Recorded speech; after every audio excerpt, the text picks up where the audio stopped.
can fix it. Sometimes I'll watch a bad season of TV and start to have ideas about how to fix it or what I would have done. It happened with Boba Fett. I had some ideas about how to handle the villainous bounty hunter turned anti-hero character arc in what I thought would be a more interesting way, but I'd end up having to change it so much that I thought it might be more prudent to just hold on to those ideas in case I wanted to use them in a story myself. The gist of it is he has a ledger that he used to record all of his jobs in. Now that he's had a change of heart, he's going through that ledger and undoing or kind of balancing out some of those jobs that he now regrets.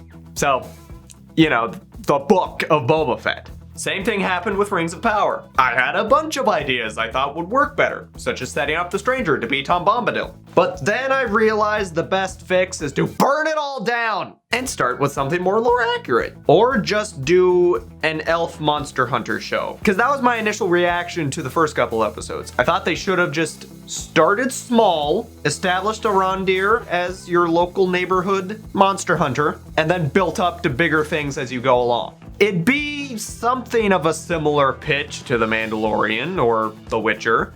People liked those shows, at first anyway, they don't anymore, but I digress. And now we come to The Mandalorian Season 3, which has been, in a word, frustrating. I'd like to take a moment to try and fix this one because my ideas are straightforward enough, surprisingly cohesive, and it'll give me an opportunity to pitch my version of what the modern Star Wars era should have been.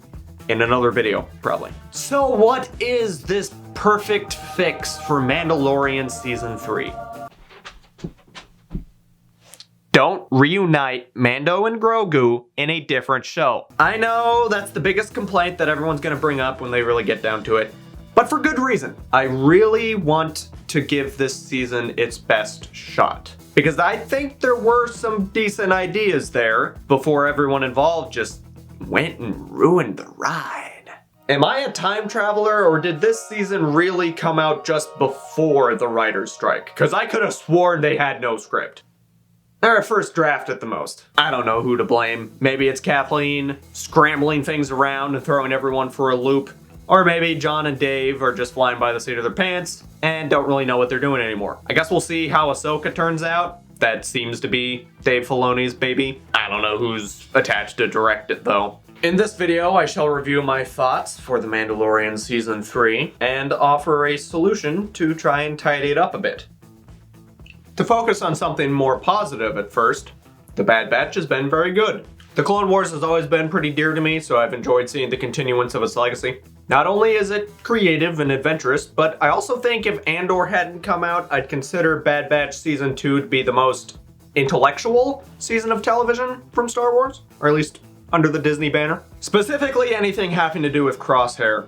I love his arc throughout the season, and they give you just enough. He's actually only in a few episodes, but those episodes leave an impact. I'll probably be bringing this up again as I discuss what works about The Bad Batch and what doesn't work about Mandalorian as it is right now. To kick things off, Omega is an actual character. Unlike Grogu. Yon Babe Yodsters ain't a plot device no more. He's either an exposition sponge or a burden to be dropped at the nearest Lizzo's daycare center. I'm a believer that you can make standalone episodes work. I know there's a stigma and people love to throw around words like filler, but the problem is not the format. The problem is lazy writing. For any episode to properly work, whether on its own or as part of a larger whole, it still needs to be a consistent story with proper setup and payoff. A good example is The Bad Batch. In Season 2, there are a handful of episodes that might at first seem a little fillery, but are really quite valuable. I'm thinking of the racing episode and the episode where they're trapped in the mines, specifically. Both of these episodes develop Tech as a character and expand on his relationship with Omega. This is important moving forward, but I won't say why. This is what the Mission of the Week format excels at. Developing individual aspects of your show one at a time, all of which culminates in a larger whole. People who rag on standalone episodes just can't see the forest through the trees. A bad example would be the episode in Mandalorian when the youngling gets captured, the foundling gets captured by the pterodactyl dragon thing. The pterodactyl, if you will. A rescue mission episode should be the easiest thing to pull off, but the illusion starts to break down when you have a bunch of little problems that stack up, such as all the Mandalorians' jetpacks running out of fuel at the exact same time. Something that has never been a problem and will never be a problem again, considering that just a few episodes later, a Mandalorian literally rockets himself from the surface of a planet up into the atmosphere and into space. Then Bo-Katan finds the nest, doesn't save the kid, flies back to the culvert, gives them a little debrief, they deliberate for a long time, and then Baby Yoda has a really long flashback. When they finally set out, they talk about the pterodactyl like it understands hostages. If it's a beast capable of rational thinking, you could have established that somehow, but as far as I'm concerned, it's just a hungry animal wanting to feed its young. So it would have eaten the kid pretty quickly. But then we get dialogue like, "If it sees us coming, it'll kill the kid. So just fly over the nest and drop out of the ship." That'll be fast. But no, they go on foot and spend an entire day trekking through the desert. They have a little snack, take a little nap, and then they start climbing up the nest. And only after all of that does Paz Vizsla say, "He's my son!" Would have been nice to know that beforehand. You could have given this whole thing a sense of urgency. A frustrating example for me is, I don't know what to call it besides the Lizzo episode. Everything about how that episode begins and ends is horribly written, acted, and shot, unfortunately. Starting with that frickin' alien soap opera, because what the hell was that? Moving on to Lizzo, and then finally the confrontation with the Mandalorians at the end, where Din Djarin is all like, "Yeah, so I just realized I've been kind of a wuss this whole season, so here you go, Bo. You can have the Darksaber. I don't deserve it." But sandwiched in between all of that is actually a pretty fun and unique episode. I know, I'm alone. Just hear me out. It's Star Wars neo-noir. Buddy cops, come on! Season 2 left off with an interesting dynamic between Din Djarin and Bo-Katan. They have mutual respect, but there's a bitter rivalry just below the surface waiting to hatch. So, giving them an episode establishing a good cop, bad cop routine is great. They make use of their different personalities. Din's animosity towards droids comes into play, as well as his friendship with the Ugnaughts. Honestly, it's some of the best writing of the season, somehow. It's sad that this is the best we have to work with, but it's still the best. Get a better framing device and tweak the pacing a little, and I actually think that episode could have been pretty good. Most of the season could have worked. All it needed was some recontextualization and some tender loving care. Episode 1. For the sake of this video, let's pretend that the Book of Boba Fett was wildly different following the synopsis that I mentioned before. Take the first Mando episode out of there and make it the premiere of its own season. Boom! Big improvement. Already, that episode is excellent. It's well paced, well directed, and does a good job of establishing how lost Din Djarin is after not only forsaking Baby Yoda, but also getting rejected by his cult. This should have been the crux of the entire season. Din is lost.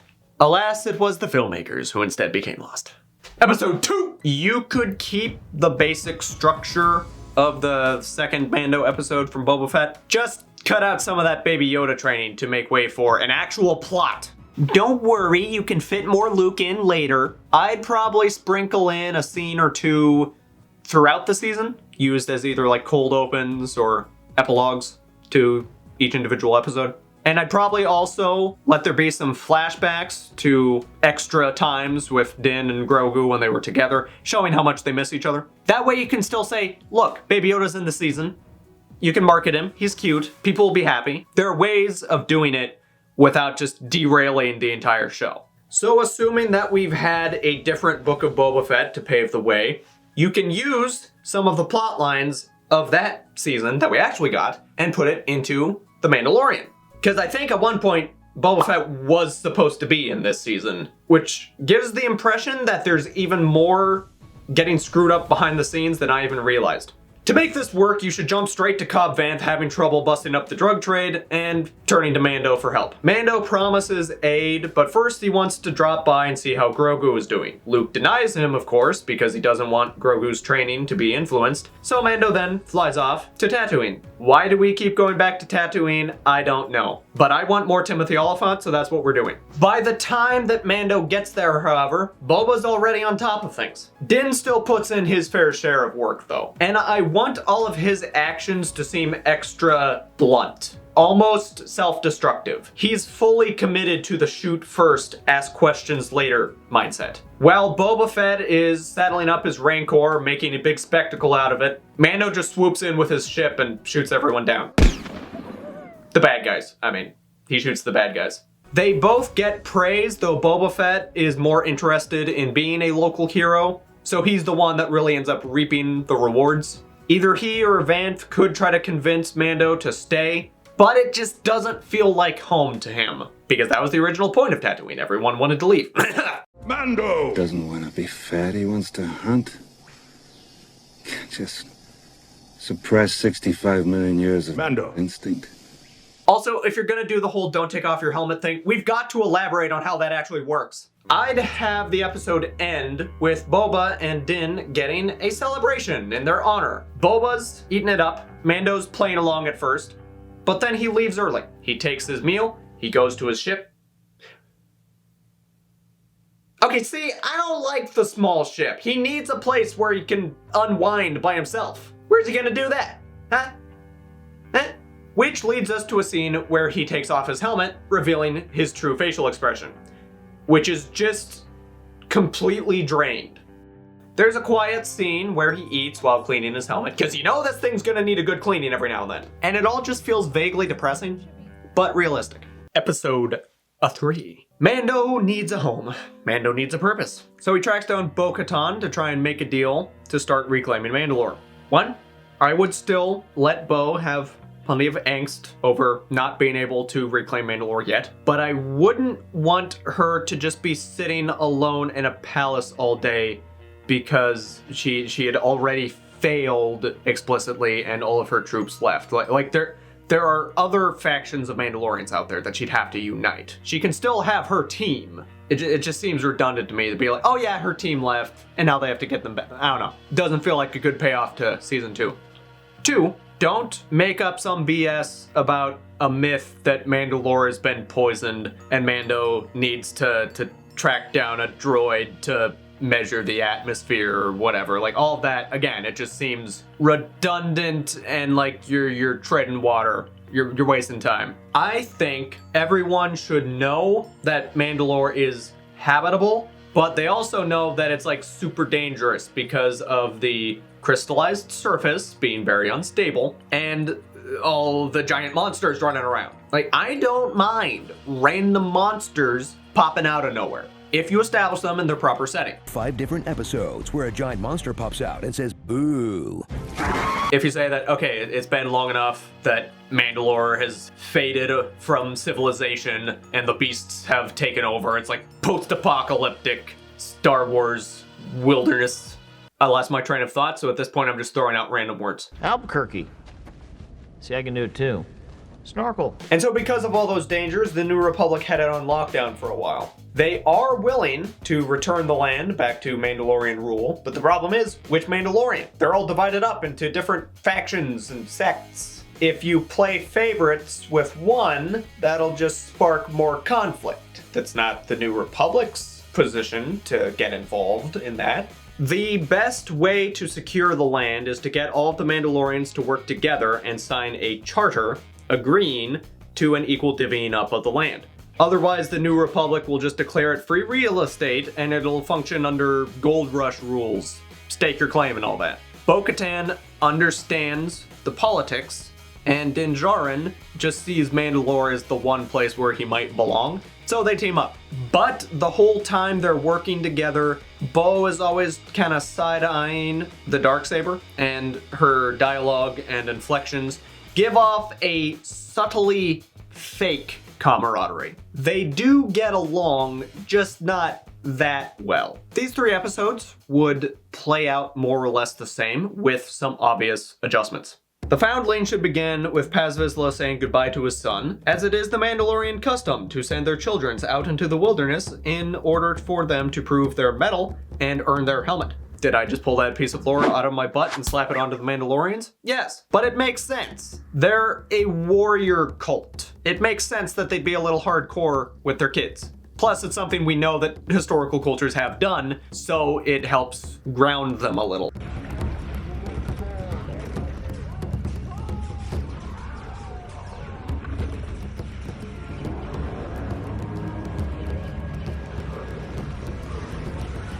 Bo and Din arrive and start negotiating with the armorer, but while that is happening, the Foundling goes missing, presumably eaten by a pterodactyl. Vizsla is distressed, but the armorer is mostly apathetic, believing that they need to weed out the weak links. And she would say so as she kind of side-eyes Din Djarin, or side helmets? She turns her head subtly. Against the armorer's wishes, they take pity on Vizsla and go rescue the kid. As fast as possible. Upon their success, the armorer is still cold, but Vizsla feels genuinely indebted.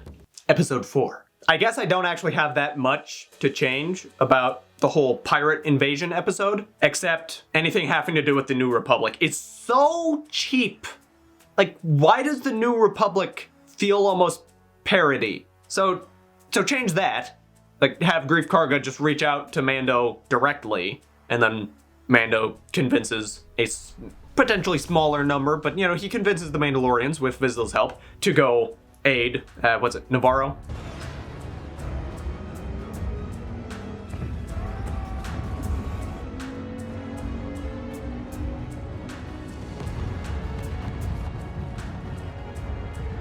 Also, do the Mandalorians have their own ship? Because, like, they always use ships from Bo, but they've traveled from planet to planet as a group, so where is their ship? Anyway, that's random aside. Also, if I had my way, I would make the pirates' lips match. This isn't Sabak. You can't bluff your way out of this one, Gaga. That Pirate King looks pretty cool when he's not talking, and then he opens his freaking face, and his lips don't match. I mean, that's just my issue with puppetry anyway.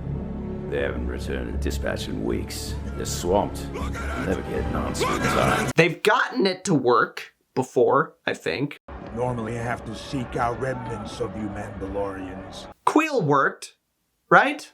Now I can't remember. The way is impossible to pass without a blurred mount. I don't know how to ride blurg. I have spoken. This is kind of a random aside, but when the armorer asked Bo to remove her helmet, I thought she was seducing her. I mean, everyone's celebrating, making a good old time of it, and then she's all like, "Hey, come with me to this secluded area." Well, now that we're here, take off the helmet. And when that happened, I was like, oh, so she is a complete hypocrite. Din is going to be pissed. But no. Apparently everyone's fine with it. I mean, they seem to just shrug it off. Like, that, even Vizsla, like, everybody's just like, oh, she took off her helmet? Oh, okay.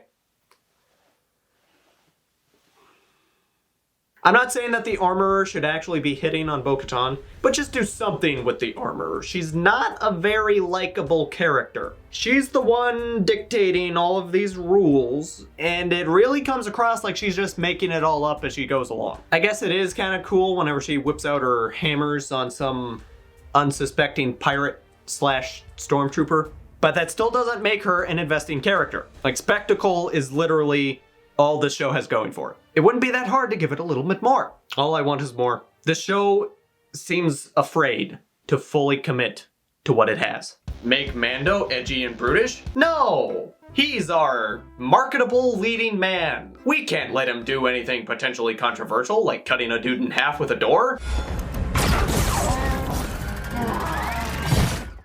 No, that's not really our style, Miss Thing. Pew pew.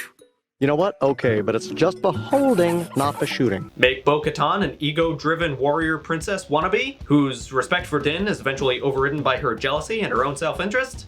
No! She's the strong female lead. She has to be perfect in every way, and everyone has to bow down to her. Make the Mandalorian culvert a cutthroat mercenary religion with weird rules that don't make any sense, but they're all too stuck in their ways to really be reasoned with? No! They have to... What are you trying to do with the Mandalorians? Are we supposed to view them as extremists or the quirky good guys? I don't know. Everything I just described is exactly what the characters already are. Use that. Don't hide it. Don't pretend it's not there. Embrace it. And accentuate it. Maybe deep down the armorer still cares about Din. Maybe she sees that he's on a self-destructive path. Or maybe she simply thinks that Bo-Katan is their best way of uniting all the Mandalorians. Either way, she wants to make sure that she's there to establish herself as Mandalore's new High Priestess. So she pulls Bo aside and plants the idea in her that they should team up to try and overthrow Din, since he's becoming a little too big for his britches. All Bo needs to do is claim the Darksaber. Episode 5. Now for the droid investigation. Get Lizzo out of here. Step number 1. Give us an actual character. This character should work for the New Republic and have some kind of sway over whether the Mandalorians get legal jurisdiction of their previous planet. Bo-Katan wants to schmooze them in order to try and strike a more lucrative deal, but in order to do that, they have to solve the droid problem. I haven't spent a whole lot of time plotting out specific details. You could still have the kind of droid uprising self-awareness aspect of it, unless that's too lore-breaking for Star Wars. Maybe you don't want to go full Blade Runner. Actually, it'd come across more like iRobot. These robots are USR property. Things are just lights and clockwork. Gotcha.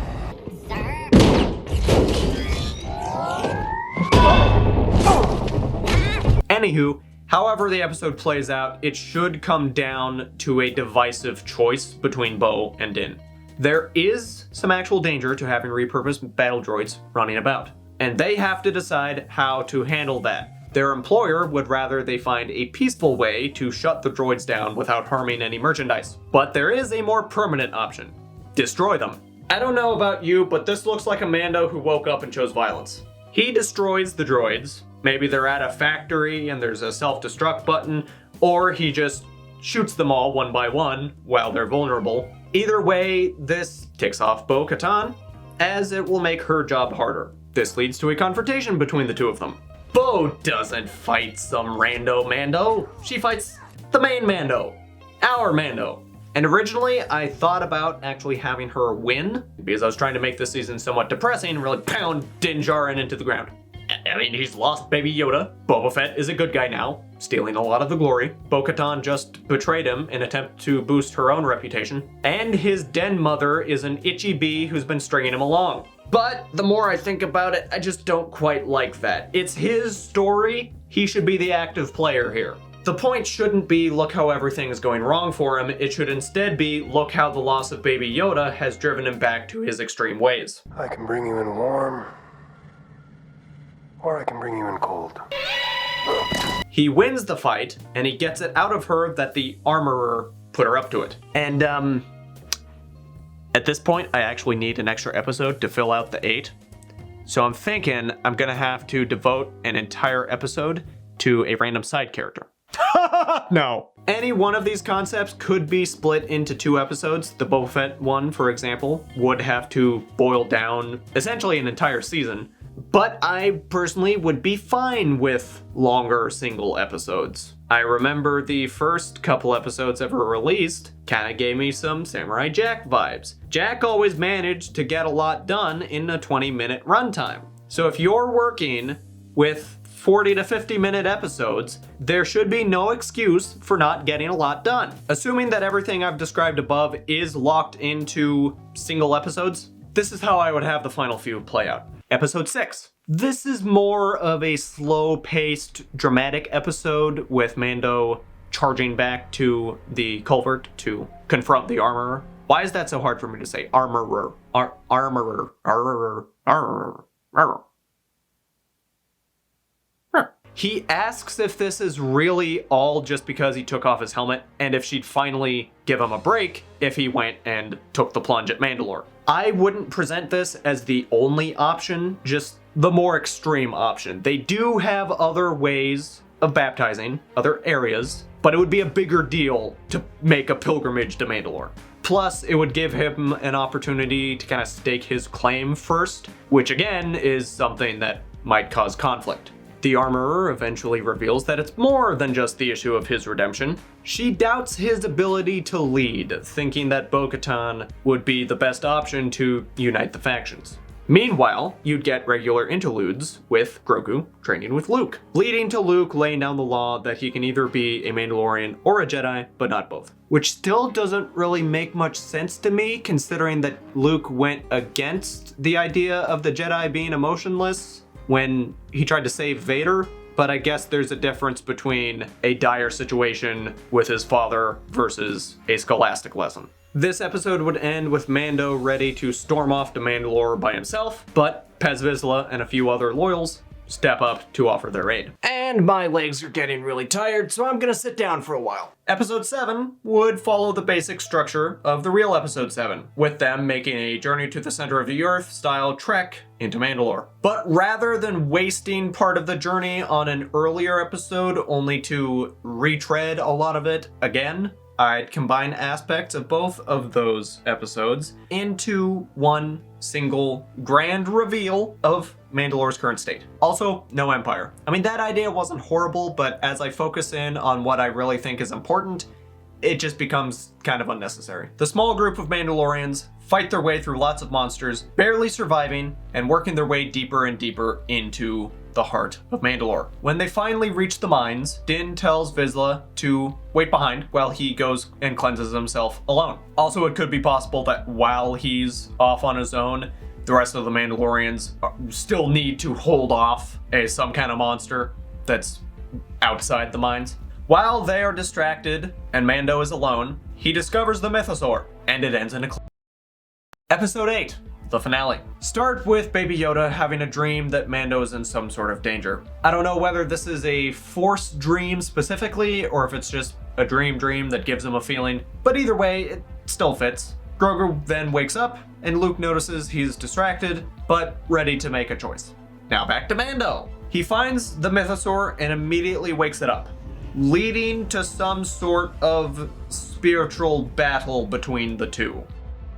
I don't know what the lore is with the MYTHOSAUR, whether it's just an animal with some intelligence, such as a dragon, or if it's like a mythical beast that would actually be able to communicate. I prefer the latter. It's literally called the MYTHOSAUR. They treat it like it's such a big deal. I feel like it would be pretty hard to tame this thing. It's more of its own entity rather than just a beast.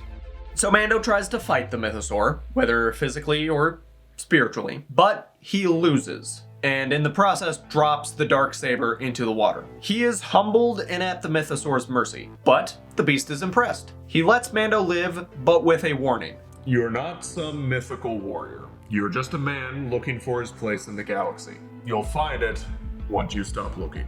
I'm also thinking about the scene in the Bible when Jacob wrestles with the angel of God. The angel breaks his hip, but still blesses him afterwards, acknowledging that he's special, but still keeping him humble. After that, the MYTHOSAUR busts out of the cave. There's a roar that sends all the other monsters running. Din comes running out of the cave, urges all the Mandalorians onward. They rush through the caverns as they're collapsing, eventually making it to the surface. And as they escape to safety, they see the MYTHOSAUR rise out of the crater, reclaiming his reign over Mandalore in some sort of Godzilla-style display of power. The other Mandalorians don't even care that Din technically failed. He still awoke the MYTHOSAUR, even if he didn't tame it. Mando quietly departs, and as he does so, he finds Luke waiting for him with a special passenger. After spending the entire season feeling lost, the MYTHOSAUR's blessing and the return of Grogu gives him a purpose once again.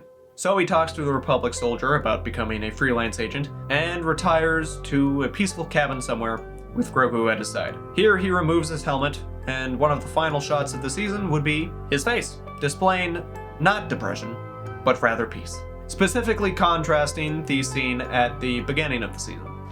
So that's my version of Mandalorian Season 3. I tried to stick as close to what we actually got as I possibly could, while still fulfilling my own expectations.